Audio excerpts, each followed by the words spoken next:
Yo guys, how's everybody doing? Today is the day of the draft day, a big day for a diehard NFL fan, diehard Cowboys fan. Today's a huge day. Um, One of my favorite days of the NFL year, other than postseason, whenever your team's in, just like everyone else. But today is a huge day. But before we get started, if you guys saw the thumbnail, it is a Dallas Cowboy fan wish list. And if you are watching this, you're either a Cowboys fan or an Eagles fan. So you're either here to hate and see how much better we're gonna get, or you're a Cowboys fan and you just one idea. As a Cowboys fan, or diehard Cowboys fan, I should say, there's two real paths I think the Cowboys should take. And one thing I want to address as well, I see these fan pages of like Dallas Cowboy fans, and they post something about a report. The Cowboys talk to Jalen Reagor. The Cowboys talk to Jalen Hurts. And everybody starts, okay, I want him, I want him, I want him. The whole fan base wants one player because they were talking to somebody. So they feel like this thing. So if the Cowboys do draft them, they feel pleased because that's who they wanted, all because the team talked to him.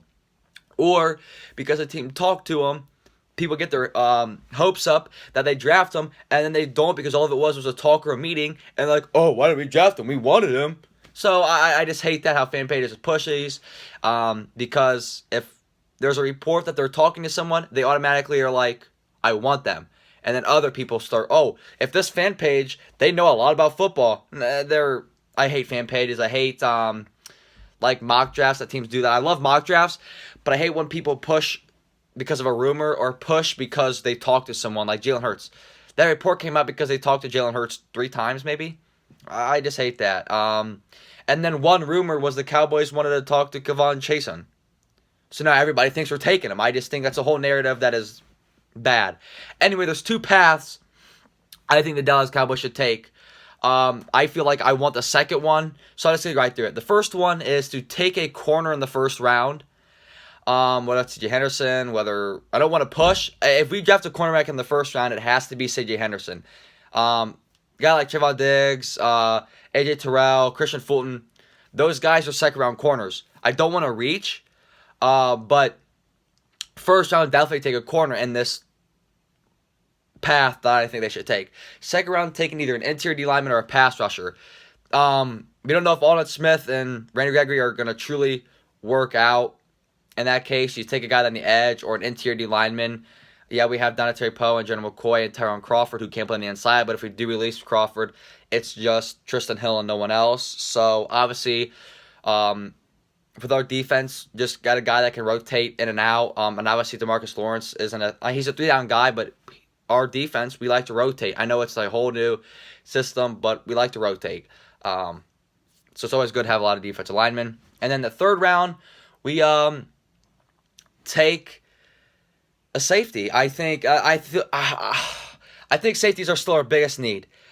Xavier Woods, a lot of people high praise on him. People say he can be a box safety. If you are a box safety, you are going to produce right away. We see Derwin James, Jamal Adams, Minkah Fitzpatrick. You don't learn to be a hard hitter. You either can hit and you're very good at hitting, or you are not. You are good at playing in the box, or you are not. For a safety standpoint or a corner standpoint.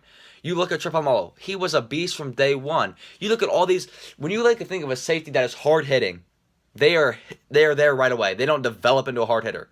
There are some cases, but you just don't learn to be. Hard hitting is a mindset. You don't just come up with that. You're not gonna say, "Oh, this game I'm gonna hit this dude really hard." You could say that, but I just don't believe in them. Antoine Winfield will probably be there.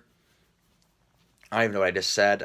There's a safety there in the third round. I just feel like that's still our biggest need.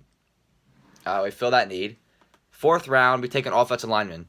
No, not a tackle, not a guard, not a center. We have extra. I think we have one extra offensive lineman, and that's Connor McGovern.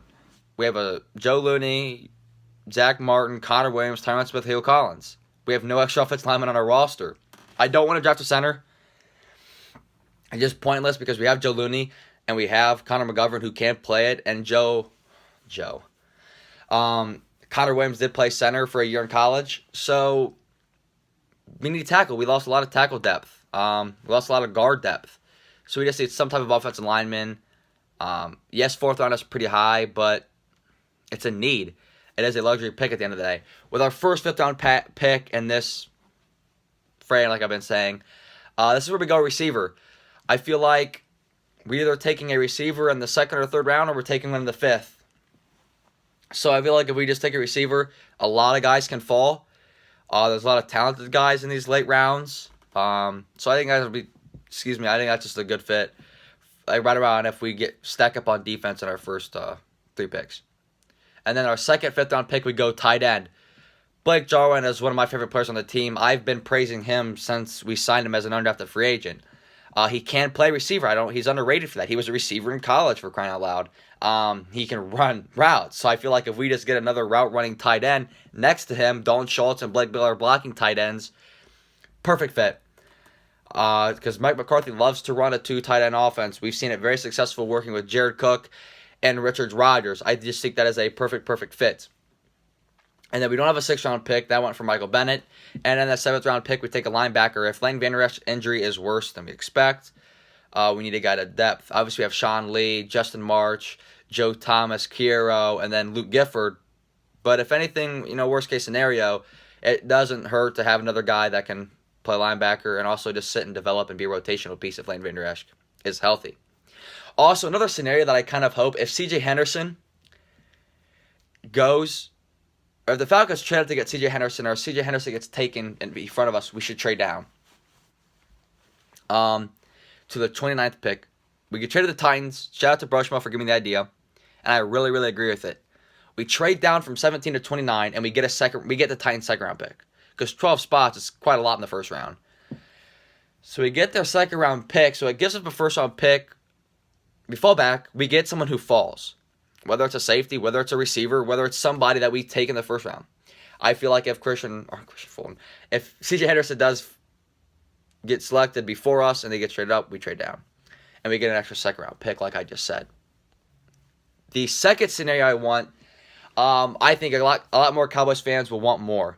And I personally would just love to see this. So first round, we take a safety. If it's McKinney or Grant Delpit with the 17th pick, I'm not throwing the trade in here. I think, though, I just feel like I love Grant Delpit. I love him so much more than McKinney, but I just want a safety in the first round. Like I said in the other scenario, safety is our biggest need, I think. And then the second round, we either go corner or receiver. Christian Fulton, Trayvon Diggs, A.J. Terrell will all be there in the second round. That is a fact. For sure, they will be there. One of them will be there. So you take one, or we take a guy like Chase Claypool. I would love if Chase Claypool got drafted to the Cowboys. Don't like Hamler. Don't like Rieger. I don't like Ruggs. People say we're taking it's dumb. I would love if Chase Claypool. This is also coming biased because I love Notre Dame. That's my team, my college team. But I've watched so much. Chase Claypool is just a stud. Chase Claypool is such a stud. Like, he is really good. I don't know why he's overlooked. If it wasn't for Ruggs really taking a bump because of the combine, Chase Claypool would be a first-round pick. Chase Claypool is so much more talented than a lot of those guys. The only guys that are more talented than Claypool are probably Pittman and Jerry Jeudy. Maybe CeeDee Lamb, but CeeDee Lamb is just speed and route running, man. That dude is a beast. But we either go corner or receiver in the first round, or second round, I'm sorry. And then if we take a receiver, we take a corner in the third. And if we take a corner, we take a receiver in the third. Hopefully Chase Claypool falls to us. I just love Chase Claypool so much. And then in the fourth round, we take defensive linemen. Since we addressed it in the second round, in the first scenario, we got to address it in the fourth. And then with our first fifth-round pick, we take a tight end. I feel like a tight end for us is definitely going to be drafted. I just think that is one of our needs on the offense, other than receiver and offensive line depth. But we take a tight end. And then our second, fifth-round pick, we go O-line. We drafted in the fourth round. In the first scenario, I just think we're definitely going to get a extra offensive lineman in this draft. And then no sixth-round pick. Seventh-round pick, we can go linebacker again, or I can picture us going another D tackle or D lineman, because Alden Smith and Randy Gregory are on cheap contracts. So I feel like Jerry Jones wouldn't feel pressure to cut them at all if they don't perform in the preseason or don't get reinstated by Goodell, which I don't understand how, because Josh Gordon has 20 second chances, but he can't give Alden Smith one. So seventh round, if the second scenario, I don't care what they do. I kind of hope we acquire more picks because this draft class is so talented. But I don't know what. I really hope we get Chase Claypool. That is the biggest. C.J. Henderson and Chase Claypool are the two players I really want in this draft. Oh. I'm just trying to think some things to talk about for the draft. If we do trade down, I think that is the best option because at 29, we could reach at that point to get Fulton, Terrell, or Diggs. 17th you don't want to reach, but in the 29th, I guess you could to get like a pick or choose. Second round, it's either going to be Terrell, Fulton, or Diggs, so you really won't have a choice. If you decide to reach up on one of those, you really get a choice. I think Christian Fulton out of those three guys is the best one. But one of the safeties are going to fall. I think McKinney is going to fall before Delpit does. I would prefer Delpit over McKinney, but I feel like one of them is definitely going to fall. So, yeah, if you guys enjoyed this, leave a like. I'm so excited. I'm probably going to do a catch-up tomorrow of how round 1 went, and then I'll probably do the same thing for day 2 and day 3. So excited for day 3. That's always my favorite, to see who falls and the steals, like last year, Tony Pollard. And that's usually where the most trades do happen, so I feel like we could get a little bit more picks in there if we do trade our 5th round pick, get some more later round picks. Like if we trade that 2nd, 5th round pick for a 6th and a 7th, that's 2 more picks we got. Not the smartest idea, but it's an extra pick. Thank you guys so much for watching. I'm out. Peace.